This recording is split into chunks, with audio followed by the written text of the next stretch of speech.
දසධම්ම සූත්‍රය සිංහල අර්ථය.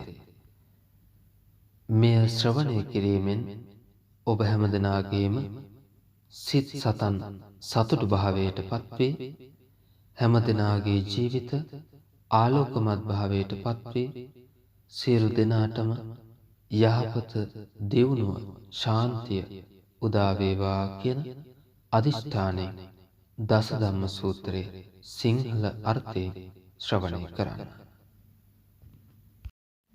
ඒ භාග්‍යවත්නෝ අරිහත්නෝ බුදුරජාණන් වහන්සේට මාගේ නමස්කාරය වේවා.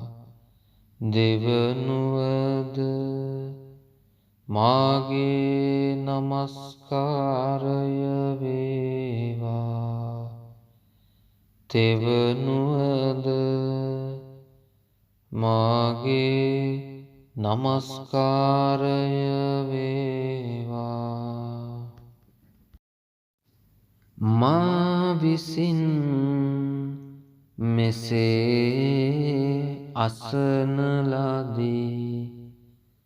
එක් සමයෙක්හි භාග්‍යවතුන් වහන්සේ සැවැත් නුවර සමීපයෙහි වූ ජේතනම් කුමාරයාගේ උයනෙහි කරවන ලද අනේපිඬු සිටුගේ ආරාමයෙහි වැඩවසන සේක.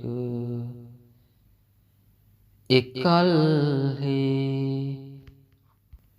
භාග්‍යවතුන් වහන්සේ මහණෙනි භික්ෂූන්ට ආමන්ත්‍රණය කළසේක.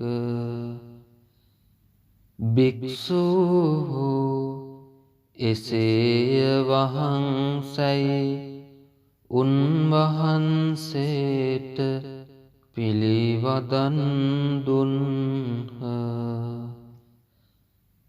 භාග්‍යවතුන් වහන්සේ මේ දසධම්ම සූත්‍රය වදාළසේක. මහණෙනි, මේ දස ධර්මයෝ ගිහි ගෙය හැර පැවිදි වූවහු විසින් එක්වන් නුවණින් සැලකිය යුත්තාහ.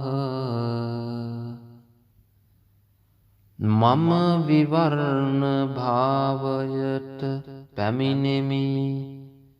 පැවිද්දා විසින් නිතර මෙනෙහි කළ යුතුයි. මාගේ දිවි පැවැත්ම අනුන් අයත් යැයි පැවිද්දා විසින් නිතර මෙනෙහි කළ යුතුයි. මා විසින් අන්‍ය වූ ආකල්පයක් කටයුතු යැයි පැවිද්දා විසින් නිතර මෙනෙහි කළ යුතුයි. කිමෙක්ද මාගේ සිත සීලයෙන් උපදවාද නොලබාදැයි පැවිද්දා විසින් නිතර මෙනෙහි කළ යුතුයි. කිමෙක්ද නුවණැති සබ්‍රහ්ම සරුන් වහන්සේලා මා ගැන සීලයෙන් පරිභව නොකෙරෙත්දැයි පැවිද්දහු විසින් නිතර මෙනෙහි කළ යුතුයි. ප්‍රිය වූ මනවඩන්නා වූ සියල්ලෙන් නොහොත් හැම දෙනා කෙරෙන් මාගේ නානා භාවය මරණයෙන් විනාභාවය හෙවත් වෙනස්වීම හා වෙන්වීම වේයයි පැවිද්දා විසින් නිතර මෙනෙහි කළ යුතුයි. මම කර්මය අයත් කොට ඇත්තෙක් වෙමි. මම කර්මය දායාද කොට ඇත්තෙක් වෙමි. කර්මයම යෝනි කොට ඇත්තෙක් වෙමි. කර්මය පිළිසරණ කොට ඇත්තෙක් වෙමි. යහපත් වූ හෝ අයහපත් වූ යම් කර්මයක් කෙරෙම්ද එයට හිමි වේයයි පැවිද්දා විසින් නිතර මෙනෙහි කළ යුතුයි. කෙසේ වූ මට රෑදවල් දෙක ඉක්මේදෝයේ පැවිද්දා විසින් නිතර මෙනෙහි කළ යුතුයි. කිමෙක්ද මම ශුන්‍යාගාරයෙහි හෙවත් මහජනයාගෙන් හිස් වූ පෙදෙසක සියලු ඉරියව්වෙහි හුදකලාව ඇලෙම්දෝහෝයි පැවිද්දා විසින් නිතර මෙනෙහි කළ යුතුයි. මා සතන්හි උතුරු මිනිස් දම්ගුණ ඇත්ද මා විසින් ආර්ය භාවයට සුදුසු ඥාන දර්ශන විශේෂයක් ලබන ලදැයි මරණ මංචකයෙහි හොත් කල්හි සක්බ්‍රහ්ම සරුන් වහන්සේලා විසින් විචාරණ ලද්දෙම්